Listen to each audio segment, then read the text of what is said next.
Yo, what's going on guys? Arekkz here and welcome to Monster Hunter Stories 2 Wings of Ruin. Yes, that is my character.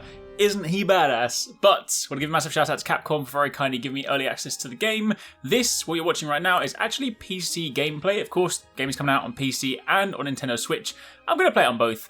But in light of the fact that, we haven't had a chance to play stories on PC before, I thought I would opt to run through some PC gameplay, show you guys the game looking incredibly crispy. Now, a couple of things to note. I have cut together some different sections in this because I'm not allowed to show you just like a big unedited chunk. Similarly, I also need to kind of give you guys some context. There's, rules and regulations around what I can show you before the game comes out. Because we are still a couple of weeks away from the launch of the game, but basically what I'm going to do in this video is run through the sort of beginning of the game, some of the stuff we had to do. So obviously we're now in Mahana Village. We are heading out onto our very first ever expedition. Going to meet up with Kena right now, and she's basically going to sort of show us the ropes. So I'm going to run you through sort of what is basically this game's tutorial to begin with, and then following on from there, we'll jump into some sort of open world stuff, explore, check out the dens, walk around the village, just sort of give you a look at some of the stuff that is available from the beginning. Again, no spoilers in this, no story stuff in this. It is completely safe to watch. So if you guys want to see what the game looks like to run, see it in combat, then that's basically what we'll be doing. Of course, this is the point where we get our first monstie. We get to sort of jump on, or at least borrowing it from Kena for the time being. And this is basically where we're going to do sort of our first exploration into the world. It's great to be back in stories. That's the first thing I want to say. Like, the game looks really, really cool. It's been a while since playing Stories 1, so, for any of you guys maybe that sort of played it more frequently, or more recently, should I say, then you'll probably actually notice, like, off the bat, just how good this game is looking. Obviously looking very nice on PC as well, but at this point now, jumping into some combat stuff. Now, very, very quickly, I'm sure a lot of you guys have already played Stories and you're familiar with it. In the event that you don't, the game is going to sort of teach you like how combat works, and in a minute I'll just let the gameplay play out for a little bit. But basically, it works around a rock, paper, scissors format. Certain attacks beat other ones, so you typically use those as you start to learn the monsters and learn sort of the styles that they will typically fight. That is what you'll use to basically sort of get the one up on them in attacks. And then later on in this demo, we'll sort of explore some of the stuff like the kinship attacks, things like that. So I'll let you guys watch a little bit of gameplay first, and then we'll pick up and talk about what's next.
So, Apps North down, hardly a challenging fight, but it is of course the beginning of the game. It's your introduction to some of the basic systems, some of the sort of team up attacks, things like that. And as we start working towards the next encounter, then you sort of get to experience or experiment with kinship attacks. Obviously, again, if you haven't played it before, much like you would expect from Monster Hunter, defeating monsters, you still get your parts. There are still things to craft, not in the sort of same way that you would in a conventional Monster Hunter game, but we've still got armor sets, we've still got weapons and whatnot. But this is now, our first chance to sort of meet up with Naviru, who is the, he's one of those quirky characters. Some people like him, some people hate him. You might like him better depending on the voices you choose. I'm currently playing this in English. I may swap because his voice is, it is something. But anyway, fighting up against Kulu-Ya-Ku this time. So this is kind of a good chance, again, as you'll sort of see in gameplay. This is going to introduce one of the new sort of things they want to focus on this time around, which is weak point attacks. Because at certain points during the fight, Kulu-Ya-Ku will of course pull up the rock, and then that basically gives him defense. So we now need to sort of focus on attacking different parts to focus on like part breaks and things like that. Plus, as you're sort of attacking, you start to build up your kinship meter, which later on you can then use to ride your monster and then perform kinship attacks, which are absolutely insane. Of course, you have the solo ones, which you can perform when you are in your own battles, and you also have the ones you can perform as sort of team up kinship attacks, which are insanity. I mean, even just given the fact that we're just using a Velocidrome, right? It's not exactly an exciting monster, but even monsters like this, their moves are straight up anime. So yeah, there's definitely that. So they've also got some sort of special moves as well. There's, a fair amount of stuff to combat. It's not like super deep, but at the same time, there's, a fair amount of things for you to mess around with. And I have been forced to use a greatsword to start with, to be clear. The first thing I did when I started this game was I went to change to a sword and shield, but I had to go through this very first flow with the greatsword. I will swiftly be swapping that out. So you can actually swap out weapons, on the fly, as you'll sort of see in this gameplay. So again, I'll let you guys watch out the Kulu fight, and then afterwards we're going to pick up and go on some sort of open world exploration, go and check out some dens, and start trying to sort of get some eggs to begin hatching.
You out of commission?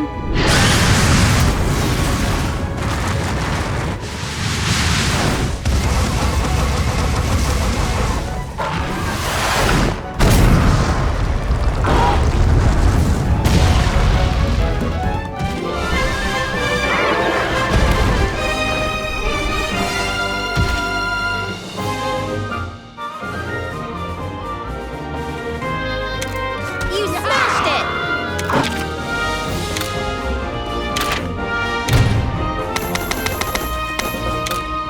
Then following on from there, we are now back in the village in a sort of much more familiar setup in Mahana village. Really liking the way this one looks, actually, liking the sort of vibrancy and the sort of feeler of the village itself. But we of course have a quest board here which you can go to pick up sort of side quests, things that you can pick up and sort of do either passively, head out into the world just whenever you want, or just complete them alongside other missions. We of course have your traditional vendors, so we can go over here to speak to the merchant to get your regular items, potions, throwing knives, antidotes, even donuts, different things like that, whetstones, all the kind of items that you need, you can sort of pick them up from her. We can then head over from there to the smithy. Now again, if you guys are new to stories and you're sort of jumping in for the first time, you still have traditional crafting. We can still craft weapons, we still craft armor sets. You just don't craft individual armor pieces, you just craft an armor set, or you craft a weapon. So, you know, in that respect, it's a little bit, you know, slightly more streamlined, but that's obviously the focus of the game. There are, of course, a few different things, you know, you still want to sort of make sure you are going out hunting the different monsters to unlock these armor sets, things like that. But I do actually quite like the way they're sort of classified there as well. And then, of course, you jump over to your weapons, and it is actually really cool because you can actually have 3 different weapon slots now as well. So in a hunt, you could basically have, you know, a hammer and a sword and shield and a bow equipped if you wanted to, so that way if you're fighting different monsters, you can be like, you know, oh, okay, it's weak to blunt attacks right now, let me swap to my hammer, which is going to be pretty convenient. Then following from there, jumping into sort of like some open world stuff now, kind of exploring, just running around, doing whatever I want. This is actually really cool because, you know, if you want to sort of start looking for those eggs, of course, whenever you see the dens that are gold, those are rare egg dens. Now, this is the beginning of the game, so I'm not going to get your hopes up. Even if you get a rare egg here, it's not going to be anything crazy. Don't expect, you know, an Ivory Lagiacrus or something like that to pop out, which, by the way, I still don't know if Ivory Lagiacrus is even in the game. I'm still very early on in the game. I've got a lot of playing to do, but you jump into the den, and of course, from there, you can then wander around, roam around, sort of, you know, explore, and you can then start picking up your eggs. You can return from there, and you can then go through to hatch them. So for the most part, I'm just going to let you guys watch the remainder of this gameplay. This is just a very quick preview look. Now, of course, as we get close to launch, I'll, you know, I hope to sort of share more stuff with you. There's definitely sort of a lot of stuff I want to show you guys. I really want to sort of give it a chance to test out the co-op stuff, but unfortunately right now, that is not something I can show you just yet. So, you know, hang tight if you guys are looking forward to Monster Hunter Stories. I mean, A, you get to play it on Friday because there's the demo, but also, if you're looking forward to it, we will, of course, be doing plenty of videos on the game. So, yeah, if you want to know more, definitely stick around. But for the time being, enjoy the rest of this, and I'll catch you guys in the next one.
If you want to catch more from us at Arekkz Gaming, don't forget you can catch the guys TwoSixNine and Paradise Central streaming over on Twitch weekdays, playing a variety of games. If you guys want to jump in, tune in, watch, and even join in, then make sure you check them out. The links to those are in the description box down below, and of course you can join the Discord to get involved in all of the discussions.